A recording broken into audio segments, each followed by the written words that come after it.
you know, this is where you actually start, you know, all these little things we've had you doing and stuff. One of the most important things he talks about is when he talks about the difference between a mantram and a sitram. And it doesn't matter what you call it, but anytime you're working with yourself, it's a mantra. Anytime you're working with something outside of self, it's a sitram. And the words aren't important at all. What's important is that you recognize the difference between self and outside of self. So, actually our process is the fulfillment of self, achieving that universal consciousness, that what he talks about, universal love. That's actually our process. But in order to understand it and do it, you have to understand both sides of the picture. That's why he gets into the pentagram. And he'll talk about the difference between white magic and black magic. And then for the first time you'll notice he added Shin. Yad He, Shin, Vad He. That's what makes the pentagram. And you know that Shin, you got to remember that was the first one we dealt with. The guy trying to get over the cliff, and he finally has to get chased by lions and tigers to make it over the cliff. Well, see, that's sort of an analogy on how you work on self. Now, then concentration exercises he talked about there are very good. And they're pretty easy, and it's one of the best ways that they've ever been described. They're pretty good. So you want to play with them a little bit. But remember, meditation, contemplation, concentration. Those exercises are for concentration. So when he's talking about Christ has been so long since I read the book, I believe he said if a guy was working on his liver, and you also have to forgive the book for being very patriarchal in context. You know, to all intents and purposes, when he says man, it can be man or woman. But it was written while it was still a pretty patriarchal time. But, so if you want to change something in self, Cindy, just like we did with your friend, when you're removing something. But if you were doing, see, so that was a sitram, what you were doing. So you were applying your conscious thought to heal someone else. Okay? But when you're doing it for yourself, and you're working on yourself, then it's a mantra. And the mantras are what we really worry about. Now, that includes everything in your astrosome. There's a little disagreement what I'm saying right here with the book, but that includes everything in your spirit body, in your astrosome. If you're trying to change something in your emotional body or your spirit body, it's still a mantra. It's still the change in you, not the change outside of you. And, you know, when you were questioning Donald about, you know, wanting to make sure there was never any harm and stuff, he covers that pretty good in there where he covers the white magic, black magic parts. I mean, no, he does. He covers that pretty good.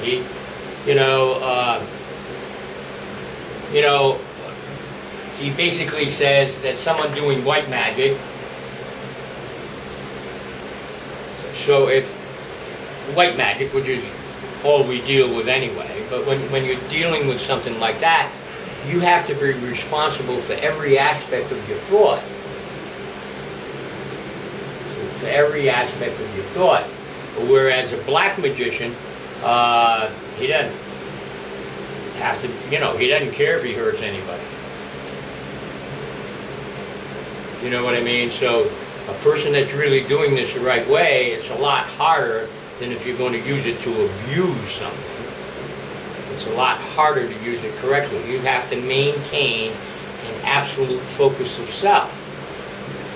That's why we have you do all these little meditations and these little exercises, see if you can change temperatures and stuff like that. Control of self. Control of self. When he deals with the numerical values, I want you to get in the habit, because there's little numerical formulas are going to be in every one from now on. But what you do when, where it goes 2 plus 3 equals 5, or 3 plus 2 equals 5, see, all you have to do is remember the previous lessons. The priestess and the empress make the Hierophant. Or the empress and the priestess make the Hierophant. The difference being which one is the primary. So it's a lot easier if you just remember it from the past lessons instead of trying to get into the whole confabulated thing that he gets into. You turn around, you're taking the priestess, the throat without the tongue, you see, then the empress, first child, first family, and so from that, you're skipping the emperor here, and you're not using the megas. You're right into the Hierophant, which is basically the breath of life. But it's also, he's also the ultimate magician. I have to get it's hot.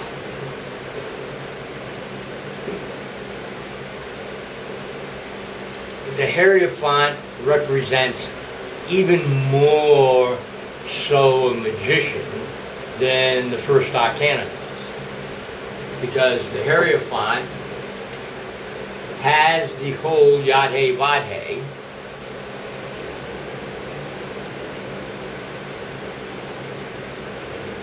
he's got the other 4 to work with, and it's the beginning of the second triangle, if you remember them 7 triangles from the beginning. So the Hierophant, the concept is very, very powerful. It's the middle of the second triangle. Excuse me? It's the middle of the second triangle. Right? It's the middle of the first triangle and the beginning of the second, but the card itself is, Yad-He, Vad-He. The card itself is a Yad. The Hierophant. The Hierophant is the Yad. But it's the first manifest Yad in them triangles. It's the first manifestation of consciousness. So you put together the Yad-He, Vad-He, and so this is where it gets confusing. But once again, it's the ability to manifest. The Hierophant is the ability to manifest. It's also the concept behind every organized religion on the planet. It's the concept behind Buddhism, Shinto, Christianity, Islam. The concept of spiritual love and spiritual leadership.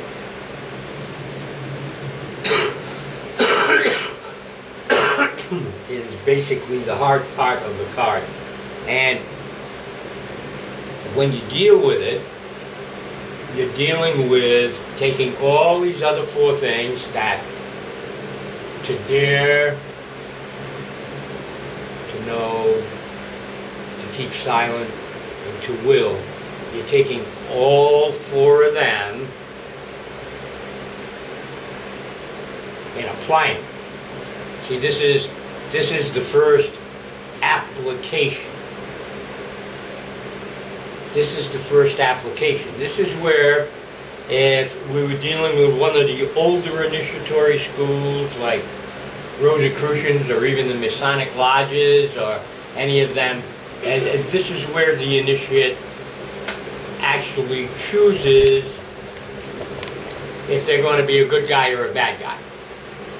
If they're going to be a lover and try to help humanity, or if they're going to be greedy and just take everything they can get. And the card represents either one. Either one. It's that free will here. It's that free will. So this is where the decision is made in an individual's path. So like in the Masonic Lodge, they call it little death. They put people through. Same in most of the Rosicrucians. And the concept we're dealing with at this point is you have to really, really knuckle down and decide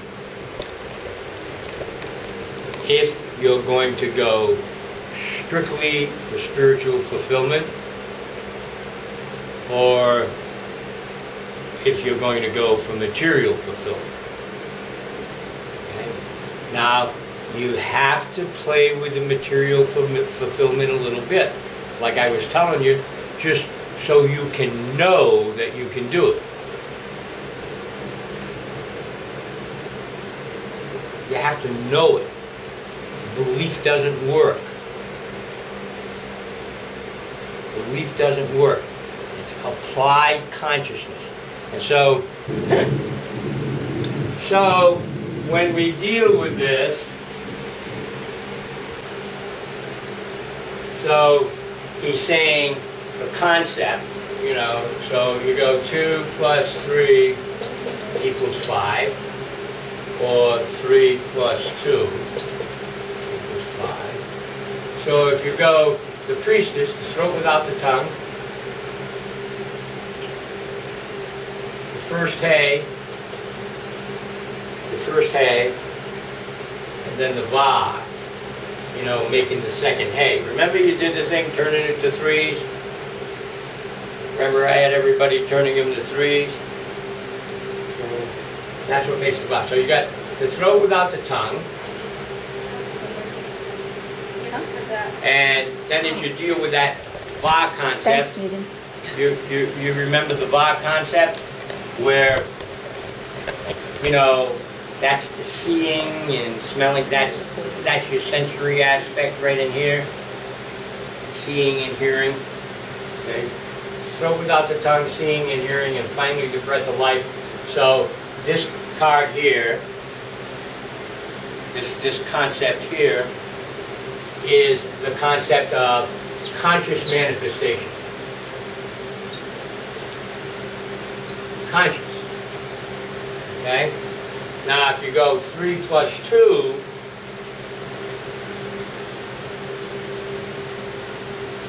you're getting that sensory perception before the throat, before the canal of expression, before that ability to express. And what we end up with is, this is conscious too, but the pentagram, anyway, the pentagram is upside down. You know, you got that 5-pointed star. Let me do it the right way here if I can figure it out again. There we go. Okay? That's 2 plus 3.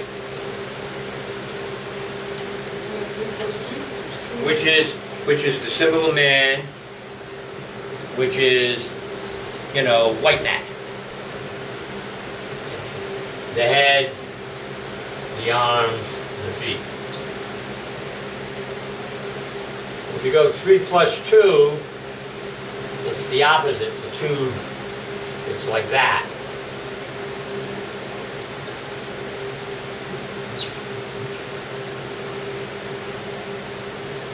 The inverted pentagram, that's the symbol of black magic.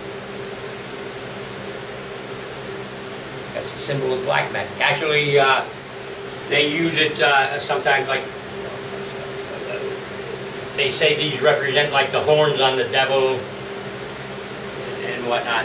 That's the symbol of black magic. In the inverted pentagram, you see a lot of Wiccan people, that wear a pentagram. And if they got it upside down, you don't even want to talk to them. They're, bragging about being basically a devil worshiper. But if it's right side up, which is what you all have to be, we don't teach you how to do the other one. So it's very, very important that you decide how you're going to apply your consciousness, okay? See, now we're going to teach you how to stay healthy. We're going to teach you how to control your environment. We're going to teach you how to have enough control over your space to where you would have to basically fall off the wagon a little bit to allow something negative to really interfere or really come into your space. You have to do that with 2 plus 3. You have to do that with consciousness, universal love, universal peace, universal consciousness. You have to, that's white magic. It's like we want everything to be nice and balanced for everyone. That doesn't mean we can make that happen, but that's what we want. That's our desire. That's our push. And when this stuff is misapplied, people only want to achieve something for themselves, no matter what it causes for other people. That's these greedy people that, they're more worried about money than they are protecting the planet. Excuse me, David? He's trying to say that the upward pentagram is 3 plus 2, instead of 2 plus 3. Yeah, and I'm saying the book is wrong there. I'm saying the book is wrong there. I want you to remember, let's go all the way back to the beginning of the book. He says several things are misrepresented. Okay? And that's why we're spending so much time right on this. That's why I only had you read them 5 lessons.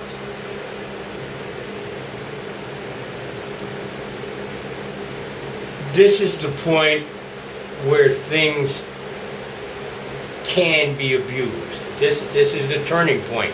From here on in, this stuff can be abused.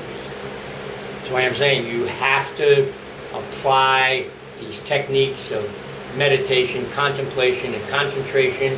You have to play with them concentration exercises. He talks in there a little bit. I think he uses either the liver or the pancreas or the heart or whatever. I always use the heart. I had my first heart attack like almost 40 years ago. And I still carry nitroglycerin in my pocket.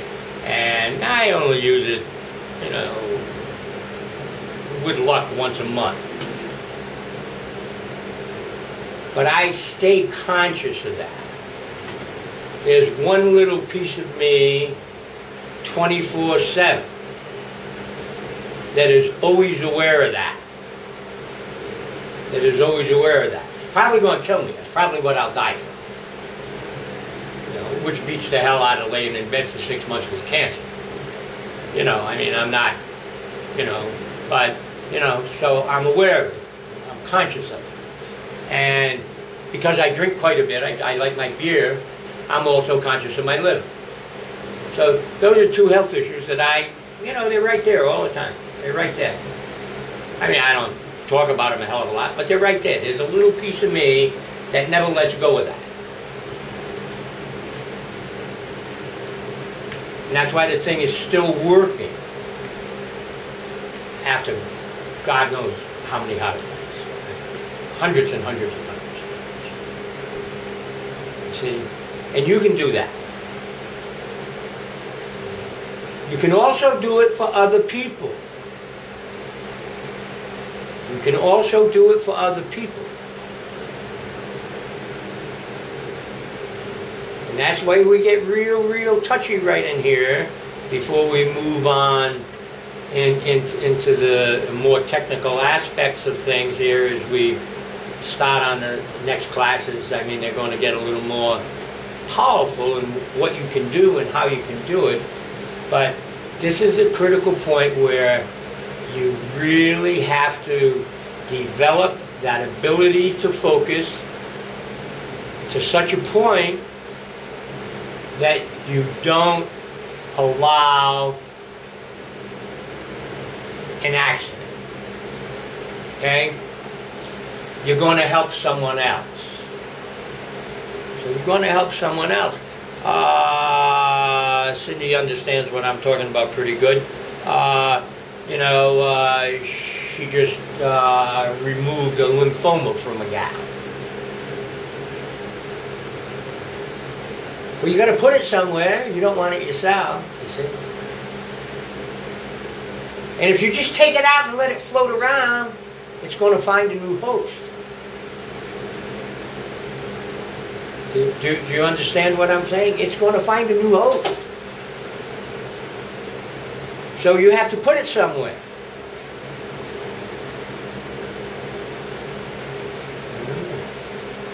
And you're not allowed to be pissed off enough at somebody to give it to them.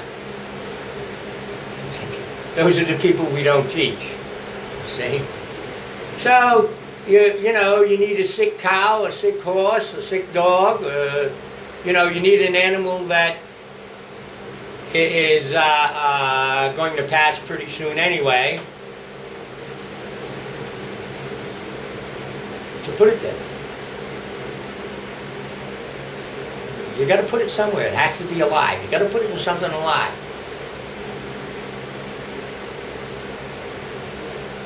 So the same thing applies. The same thing applies. Now, emotional bodies are easy.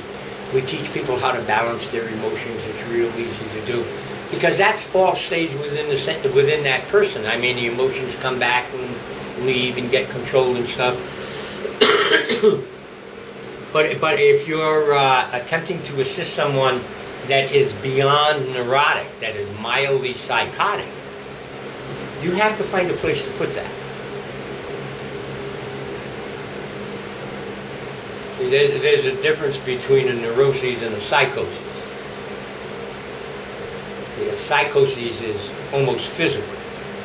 So you have to find a place to put that. Now, there are ways for you to take that, as long as it's not a physical thing, as long as it's a mental thing, and turn it around and use it for energy for yourself. But it's complex and it's dangerous and it ain't worth the trouble. You have to find a place to put it.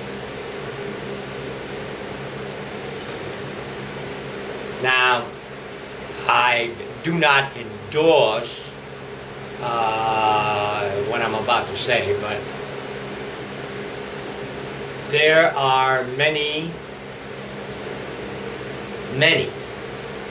high magicians that would put that psychosis in someone without their permission if they were like in a vegetative state, or you know what I mean, in ICU and they weren't getting out,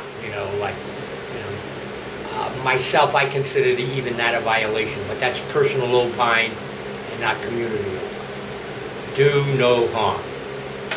Miracles happen. People are in comas for 5 years sometimes and come out.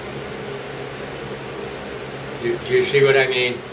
So, my philosophy, do no harm, means unless someone says, yes, I know I'm passing, I'll take it.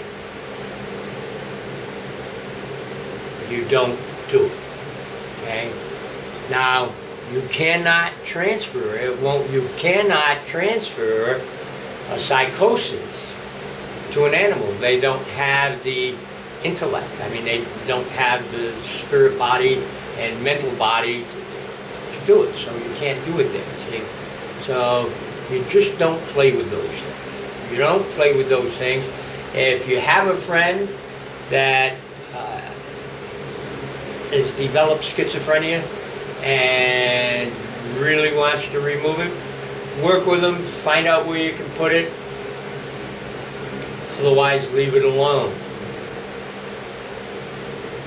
stay on track. Stay on track. And there ain't no one of yous here, including the 3 people behind me, that are going to hurt anybody. Ain't nobody planning on hurting anybody. It's the accidental harm that'll create karma for you and really knock your balloons loose. It's the accidental ones. It's like somebody says, well, I'll take it and hold on to it for a few days, which I did in that case there, but it was only a few hours before I found the place. But not the recommended process. Not the recommended process. If you're going to turn around and you're going to and any of you that work in any health industry or anything, David, you're a pre-med student. You're going to be a doctor. You're going to run into cases where by the time you're all done, David, you ought to be a high magician. There's nothing stopping you. You studied Barton long enough and stuff like that. There's nothing stopping you. So you're going to be sitting there, and you're going to be dealing with some 8, 10-year-old kid or something, and maybe be able to help. And maybe be able to help. You'll be in a touchy spot there. The second thing you have to concern yourself with is you have to make sure it is not a spiritual embed. It's not a karmic influence. Okay? There aren't many of them. Usually cause of death, that type of thing, is usually where the karma on that level comes in. Very seldom does your spirit body give you a disease unless it's trying to get your attention. And all you have to do to get rid of that is say, okay, I'll be a good boy, and it'll clear up. I mean, I told you the story of if you're driving down the street and you go to turn left and your car turns right, I mean, what do?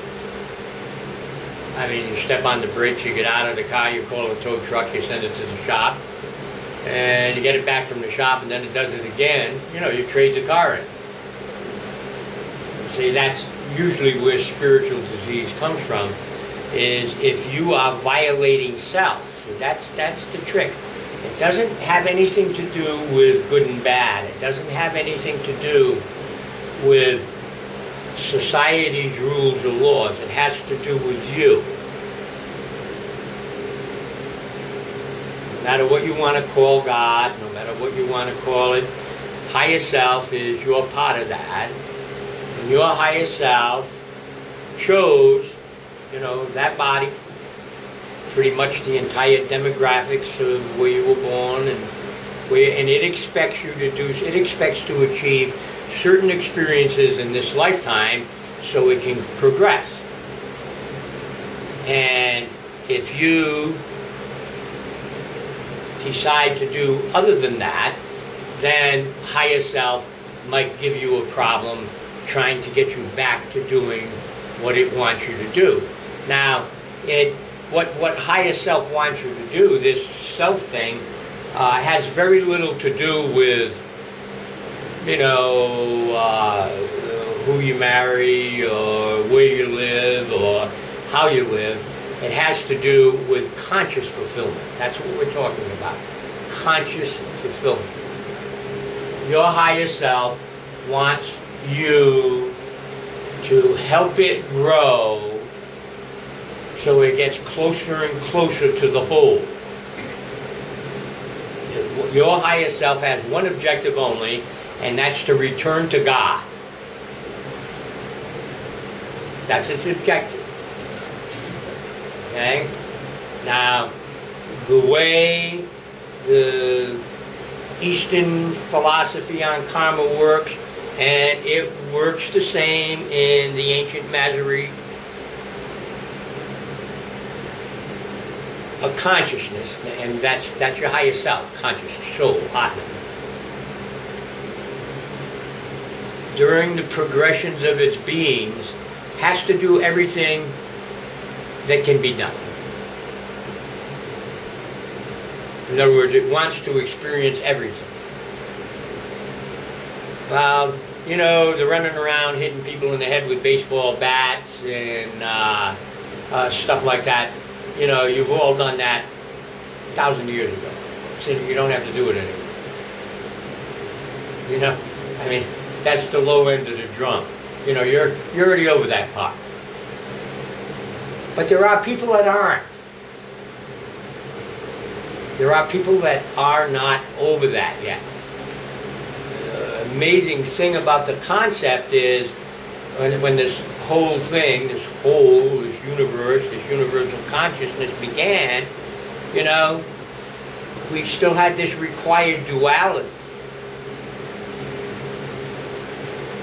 So while we were being the buttheads, you know, pretty much the souls that are the buttheads today were the good guys back then. So really they deserve all our sympathy. You know, they deserve all our sympathy. It was a lot easier to be a bad guy back then. That's where they come up with that judge not. I can't say it often enough. Hitler and Gandhi were both on the planet at the same time. And no matter how you deal with the concept of God, they were both part of it. They were both part of it. As rough a concept as that is, they were both part of it. That God concept is everything. So don't take the time judging the other guy.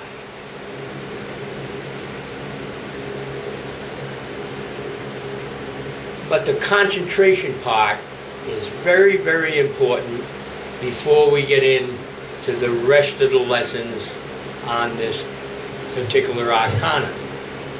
It is totally important that you be able to focus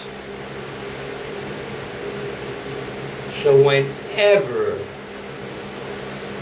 you are playing with this stuff, you don't accidentally get mad at your ex-husband or anything like that. It's like praying. You know, I mean, you don't sit there and say, oh God, you know, please give my mother a heart attack because I'm tired of taking care of her or something like that. I mean, that's not what prayer is for, right? Prayer is for, oh God, please make my mother better and happy. You see, this stuff is for the upright pentagram. And it is. It's just a prayer. It's a prayer. It's a prayer to God. No matter if you're Christian, pagan, Buddhist, doesn't matter. It's a prayer. What you're doing is learning how to pray in a very, very powerful and specific way. And it's something that you apply to your own individual life, to your own individual reality. And it makes you much nicer. It makes you much more balanced. It makes you much more loving to others. And it makes you much more powerful. You know, it's one thing to be able to say and to want to say that I really want to help this person. It's another thing to be able to do it. Another thing to be able to do it.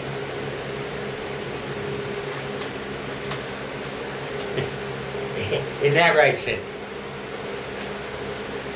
See? It's a totally another thing. And like,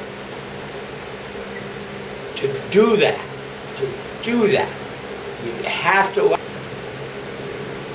So when you're doing the concentration things, he tells you several different methods of doing it. You know, you've got a mental way, an astral way, a physical. Play with them. They're real easy. Now, I know it's hard to turn around and take a whole 30 minutes. But believe me, you'll try for 30 minutes many times before you actually develop the ability. But once you develop the ability, everyone that does it, they somehow develop their own little system of mnemonics. You know, you'll realize what clicked in your head that finally let you achieve that total focus. And see, once you learn how to do it, you can just do it like that. So if you were turning around and going through an issue of, I absolutely need to somehow manifest enough in my space to stop me from getting in trouble this month. You know, and see, that's a material thing, but that happens to everybody every now and then. You know, they need something. As long as it's not going to harm anyone else, that's a perfectly valid focal point. And so once you learn how to do this concentration, once you learn how to get that down, you can turn around and just go. And put it there. And it'll have a little spot, just like my heart and liver have a little spot in my head. It'll have a little spot in your head. And it'll keep that focus right there. So you don't miss anything that can feed that egregor. It would actually be an egregor you're building, a very positive one, but it would still be an egregor. And it will happen. Just because everything you do, it'll slowly guide you to where everything supports that. It happens. Thoughts become things. All magic is focused thought. Thoughts become things. Leonardo da Vinci thought of an airplane. People kept thinking about it for 500 years until somebody finally got one to work. Jules Verne thought of a submarine and a rocket ship.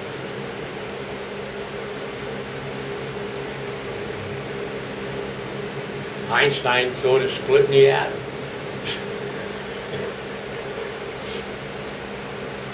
Thoughts become things. So if you get a group of people, that's one of the nice things about that little oneness thing that they do.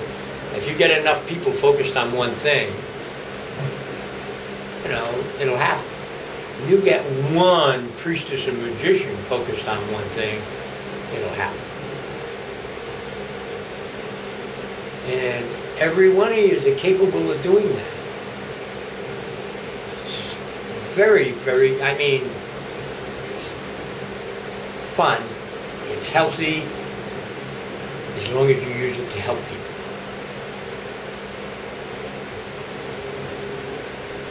As long as you use it to help people.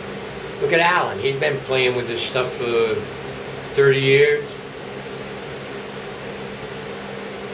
I don't think he's ever harmed anyone. Intentionally. What? Never intentionally. Never intentionally, right. Well, the thing is, you're not supposed to even do it by accident. I mean, I always say I never harmed anyone by accident. You know, I've harmed people, but I did it on purpose, well aware of what I was doing. You know, you're allowed to protect yourself. You're allowed to protect yourself and your family or anybody that's around you. If you're walking down the street and you see a couple of kids raping a little girl, if you want my respect, you better interfere. If that means you got to reach in your purse and pull out a little gun and pop the guy, that's fine. I mean, he's in your space. You don't have to allow any of that in your space. But even when Alan had some black magician, hoodoo, voodoo people running around his place doing all that crazy stuff and stuff, he wanted to make sure he didn't accidentally harm them in the process of dealing with them. So he called me up and said, well, should I do it this way or what? You know, you can do almost anything without harming anyone. It is never necessary to harm anyone unless they are violating your space. And your space means you can see, smell, taste, hear, and feel it.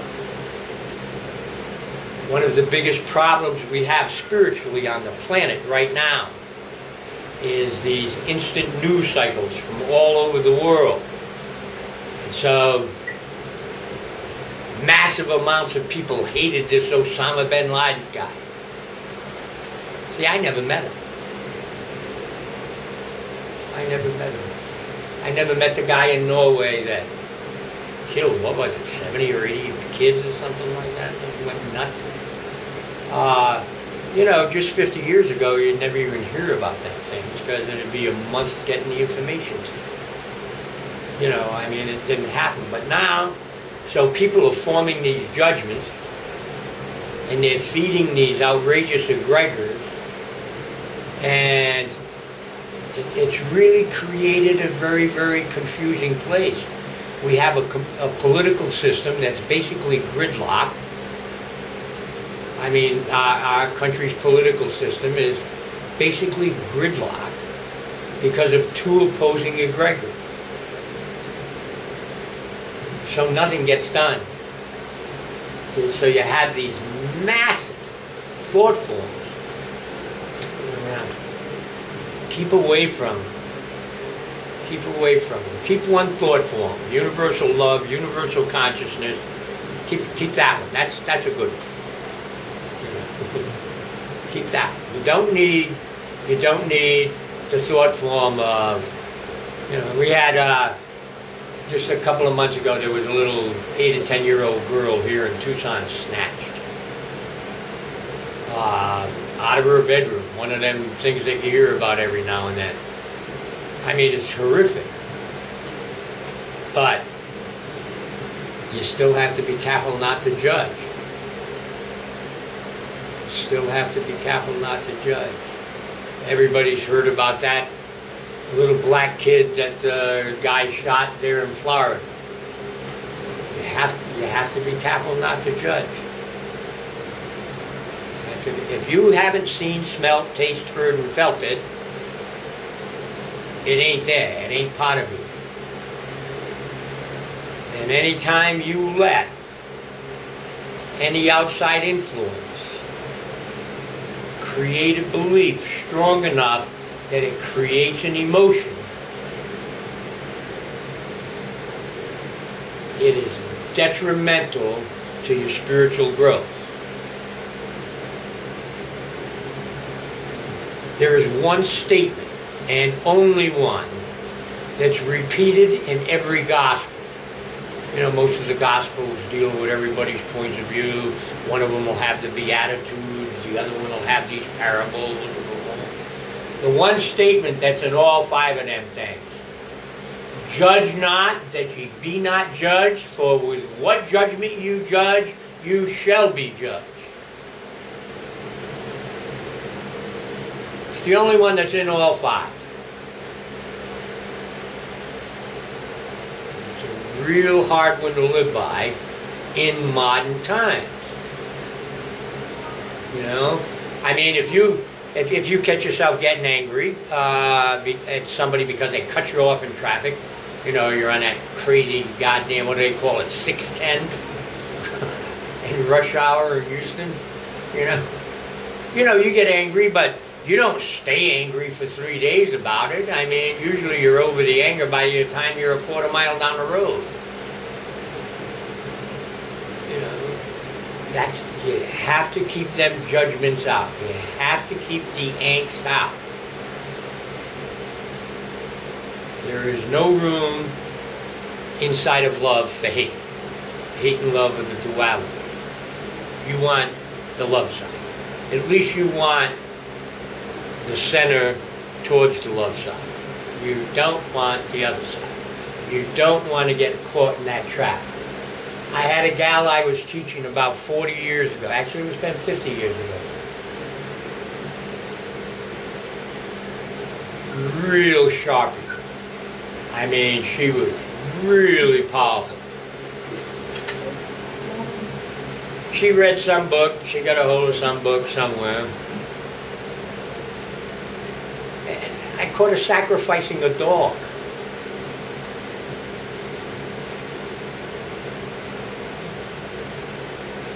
Literally. You know, I mean,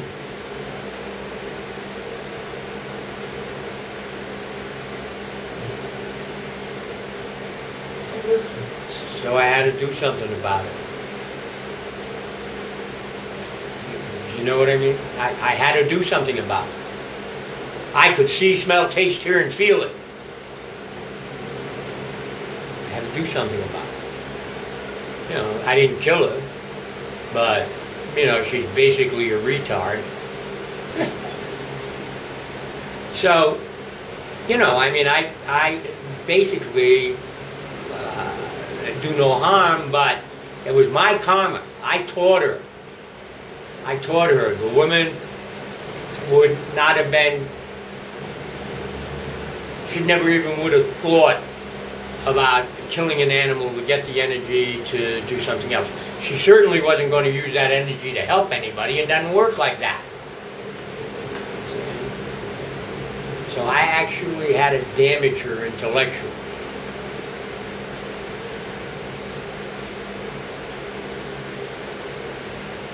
So you got to, otherwise by now in 50 years, God knows how many people should have destroyed. See, so you know, everything has a balance point. Your objective, your sole objective is controlling your space. What is within the circumference of area that you can see, smell, taste, hear, and feel.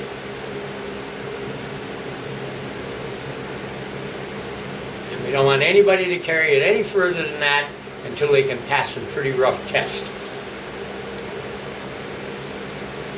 But I want you to start doing that right away.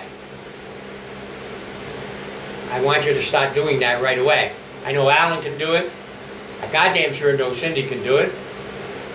And Nancy, you're way too smart not to be able to do it. You always got the answers the quickest. You know? Donald can do it. He's been studying with Barton. These kids back here can do it. You know? You need to play with it. Anybody playing with them strips? Anybody luck? Anybody having any luck? Let me hear it. Oh, how good you getting, Alan? I have a couple degrees. He's got a couple of degrees. He's getting a couple of degrees. Okay, now watch. That's why you need them concentration exercises. And see, and that's a hard concentration because you're trying to make one go up and the other one go down. Do you understand what I mean? That's why it's hard. But once you can master that, that's what gives you control of your body. That's when you can turn around and go, I want my body to do this. And it's going to do it. See, that's what that exercise there is. Learning to control your body. And it's a hard one. It's very hard. But play with it anytime you know, got a few minutes. You know, I'll guarantee you, within a month or so, everybody will be able to do 5 up and 5 down. That's a 10-degree difference. I mean, that's a 10-degree difference. And really feels great when you do it. Even when you just get the couple of degree difference that Alan's getting.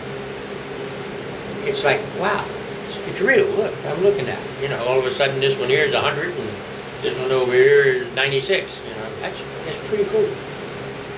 You know, that's when you start controlling self. And the first thing you have to take control of is your temple, your body. Your body. Only healthy people can do this.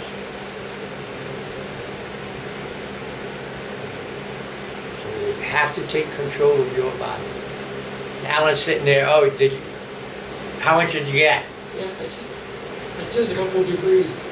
But what surprised me is it did the opposite of what I thought I was doing. I thought I was going to raise this one, and it raised the right hand. Alan, it didn't do the opposite of what you thought you were doing. It's like, what? Let me get over here by the board.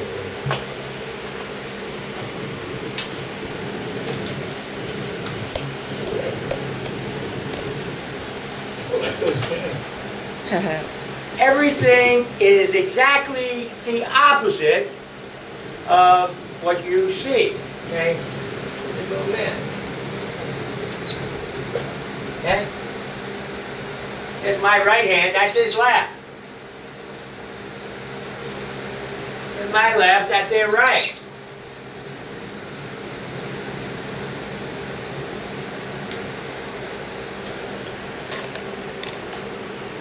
I mean, you're sitting there doing this. Remember, the left side of your brain is controlling the right side of your body. The right side of your brain is controlling the left side of your body. You didn't do anything wrong. Yeah, it came to me after I saw it. Oh. You didn't do anything wrong. It's like looking in the mirror. You know? This side is controlling this, and this side is controlling that.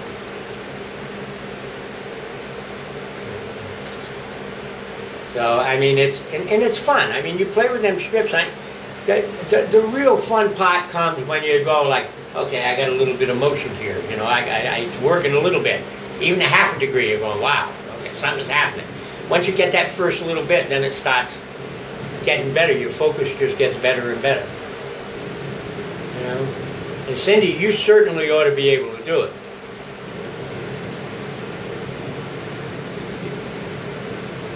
Honey, be honest with yourself. I mean, you pull that thing out of there. I mean, you did that. You did that. It's a lot easier to change them strips.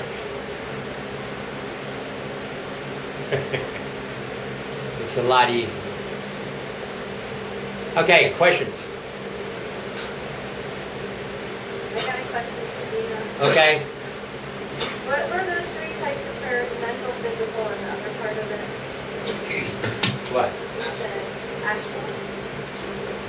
Mental, astral, physical. Astral. What do you mean by astral? Mental's in your mind. Astral is In space. around you in your astral zone, or the universe's astral zone. And physical is obviously body. And so the one you want to remember more than anything is meditation, contemplation, concentration. Okay? Anybody can meditate. Anybody can contemplate. It's really hard to concentrate. If you're truly concentrating, somebody could walk up and slap you and you wouldn't feel it.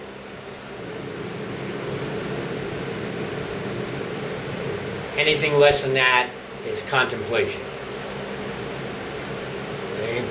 So, you want to play with those. They're real simple and little concentration exercises. He takes one and he goes, well, I don't know if he even gets into this in this chapter. But you'll turn around and go like, okay, here, I'm going to concentrate on this.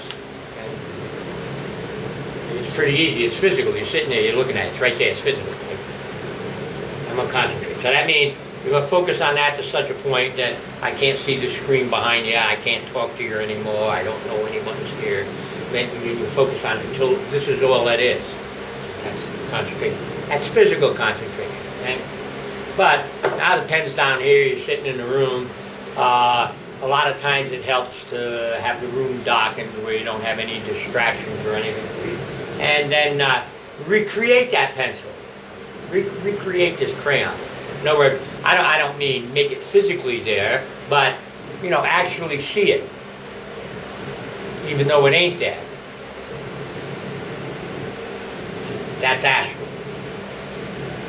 Well, actually, you could call that one mental.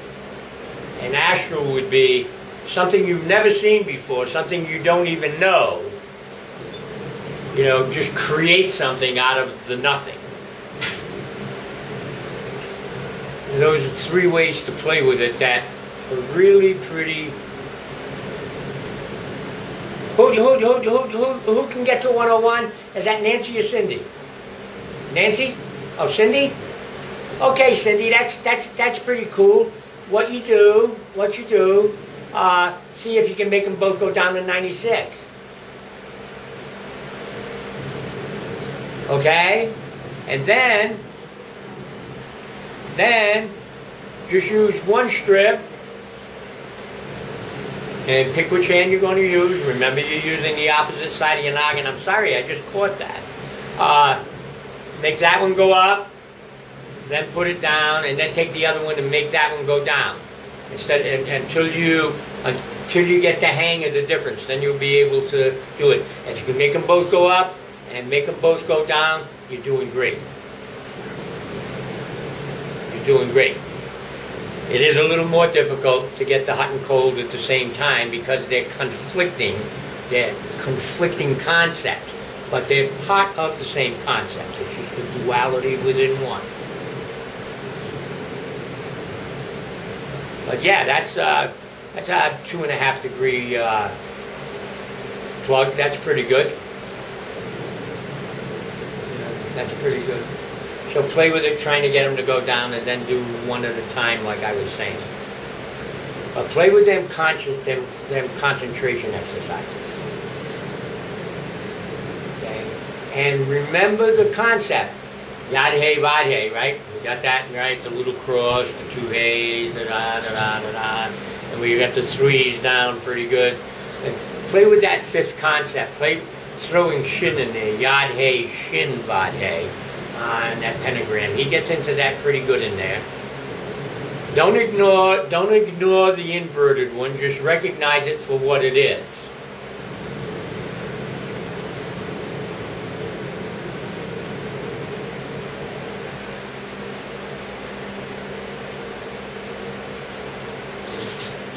Questions, come on.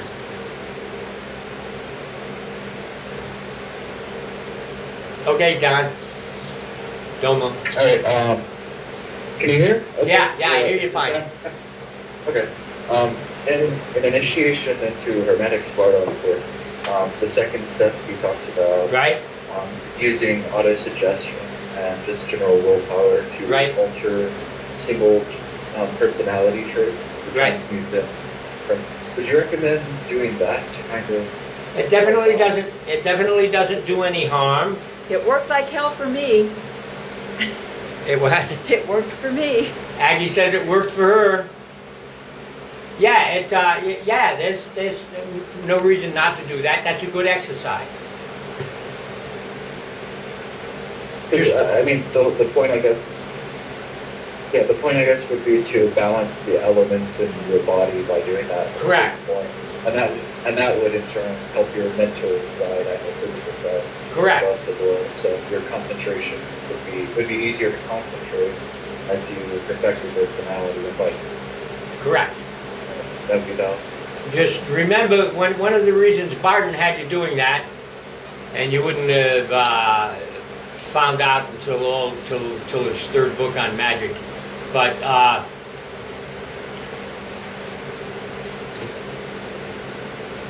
personality traits aren't always something that's developed and are not always to be considered a negative. A lot of times, someone might not like some aspect of their personality, but if they don't like that aspect just because it offends others, if it doesn't offend them and they're not uncomfortable with it, it shouldn't be changed. You have to be careful in that. Do you understand what I'm saying? I mean, you're supposed to be you. That's the whole ticket. Yeah. That's the whole ticket. You're supposed to be you. Now, most personality traits developed along with your emotional body while you were growing up. You know, and you can definitely handle getting rid of some of them. Everybody can. But yeah, do that exercise. It's a fun one.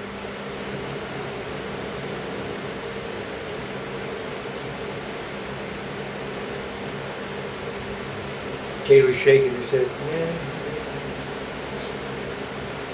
Yeah. Okay. Oh, I have an easy one. Aggie's got a question. You said that the Hierophant was the second yod. Is it just it can be two ways, or were they lying in the book when they said the Hierophant, you know, it's the second middle? Because it's right. Yod He, Vod He, and then the fourth is the first, and the fifth is the second. Okay, Aggie had a good question. You know, I said it was the second yod, and it's also the He, the breath of life. But, you know,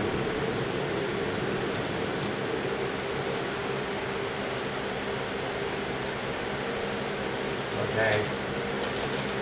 That's the second He, right? So if you're doing it this way, number 5 down here is the yod. It's the beginning again. Yes. Does that answer your question, Aggie? If you do it that way, the 5 is a He. Right. It's a He and it's passive. Right. Yeah, you just said Yod. You meant He.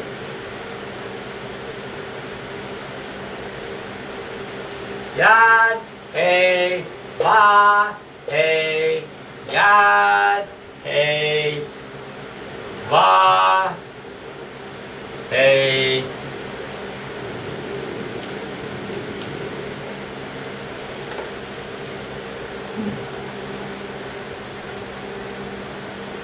What I'm saying is the Hierophant is both.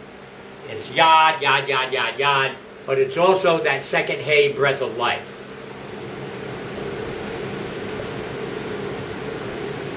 Nothing that you're going to study or learn in Hermetic occultism is going to have a defined center. Everything is everything.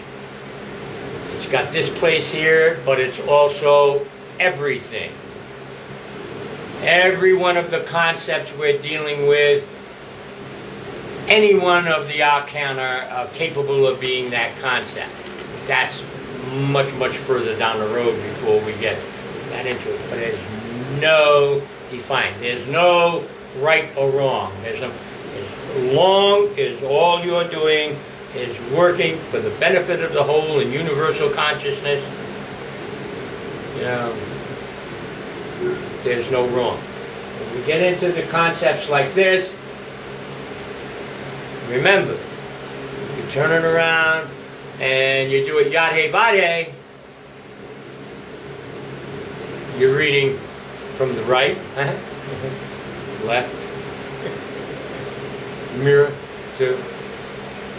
If it's written in Masoret, but if you turn around and write it in English, you write Yod He Vod He, and I can't tell you how hard it is for people to get their left brain, right brain working around Arabic, Hebrew, Aramaic, Sanskrit. Where did all the feedback come from all of a sudden?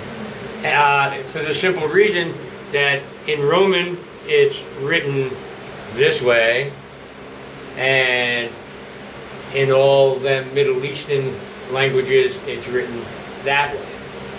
And they'll sit there and they'll say yod, and they'll look over here for the yod, and, you know, in the Masoretic translation, and it's a hey on that end. The yod's on the other end. You got to come from both ends at once. Gets a little touchy over there. Gets a little touchy over there. So when we turn around and go, and you got to remember too, you know, we go Al, Beth, Gimel, Daleth. What's next, Alan? Huh? Excuse me? What's next, Alan? Hey! Hey! Right. And yet the concept of the card is Yah.